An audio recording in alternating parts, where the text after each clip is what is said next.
Hello again. In his video A New Level of Archery, Lars claims, among other things, that modern archers use only one hand. But in the past, some archers allegedly used both hands to give the arrow more power. Now, some archers have been critical of his videos and said, well, that's nonsense, that's nonsense, that's nonsense, that's crap, that's utter crap, that's nonsense. They come to this point, take it absolutely literally and say, what utter nonsense! Modern archers, like historical archers, use two hands. Of course, there are some people that might have lost a hand in an accident, for instance, and they can still shoot by placing the arrow in their mouth and pushing the bow away with their remaining hand. But the average archer has and uses two hands. These people have also pointed out it's not so much the hands, or when Lars shoots like this, where he's only drawing the biceps, but it is the shoulders and back muscles that are being used. Lars would probably be able to shoot much stronger bows if he wouldn't shoot like this, but shoot like this, where you're using the shoulder muscle.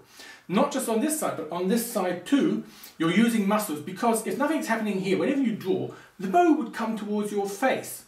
You've got muscles on this side pushing away, and you've got muscles on this side pulling away. I had to watch his video a few times until I thought I understood what he might be trying to say. The modern archer stands with his bow hand static, yes, and his draw hand draws to his anchor point. There is motion only in one hand. Lars, on the other hand, draws with one hand while pushing with the other.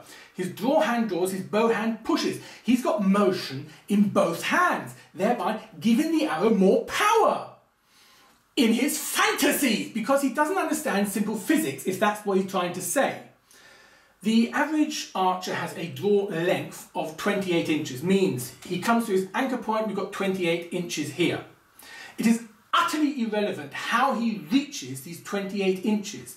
If he draws the draw hand to his anchor point and releases, or if he just simply places the hand under his chin and pushes his bow hand away and releases at 28 inches, or if he holds it out in front of him, moves the hands apart and releases at 28 inches. It makes no difference. In all three cases, the same bow will be giving the arrow the same amount of power. It also makes no difference if he comes back very fast and then releases, or if he comes back slowly and then releases. The question is, at what draw length does he release the arrow? That is the amount of power it's going to receive.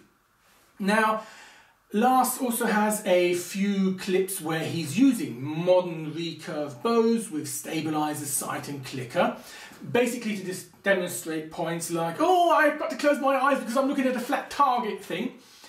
He has a clicker, which means there's an arrow on the arrow rest and a metal finger against the arrow. Now, when you draw the arrow back to a certain point, that finger hits the bow going click. It tells the modern archer that he's come to his ideal draw length, and he is to release. What Lars apparently doesn't know is modern archers are taught the following. You come up to your anchor point, and ideally you're just millimeters away from the clicker going click. To achieve that, you do not just draw back your draw hand, you push your bow hand forward at the same time. So they are actually taught that motion. Obviously not so big, I'm overdoing it so that you can see it. That's what they're taught. And if that is what Lars was talking about, he's giving it more power by using both hands, then it shows a very good point. He had claimed in the same video that he had to unlearn what he had learned. And a lot of people said, yeah, obviously that wasn't too much. And it would point out that Lars doesn't know much about modern archery. There is another possibility, however, that he is referring to flicking the bow hand forward. The picture he shows us, I think it's Chinese of late medieval period, I don't know exactly, but if you can find other pictures, you'll find they're in the same region, the same era as well. And what we have here is that after the archer has released, the bow hand is bent forward like this. Now, I think this is more a question of an artistic style than archery technique. There's an artist looking, oh wow, the man on horse with bow, action, great, I want that on my picture, which is stationary. How do I get motion and action into a stationary picture? I draw someone in the position after the movement has happened, in a position that indicates that they must have moved to get there. So obviously, when drawing back the bow, you've got to have your hand roughly like this. And it's only after that you can move it forward like that. If you hold your bow like that, you won't be able to draw. It's physically impossible. What the artist has shown is something that obviously indicates there has been action. Just like the horse's mouth is wide open. The horse doesn't run around with its mouth open all the time. It's just what the artist thought would look like action. So that's the first thing. The other thing is that, as said, it's possibly only a very small region on the planet and in time that you can find that sort of drawing. If Lars assumes that this is what you have to do to give it more power, then Lars is basically standing on the back of a train going, hey, I'm making the train go faster.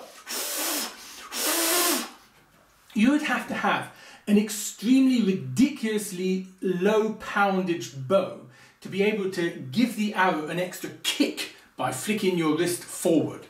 If you take a bow, put the arrow in it, don't draw it, but just simply flick forward like that, then yes, the arrow will go out. It won't go very far, but obviously it's more than nothing. So if you add your draw and your flick, then it will be more than just the draw, obviously.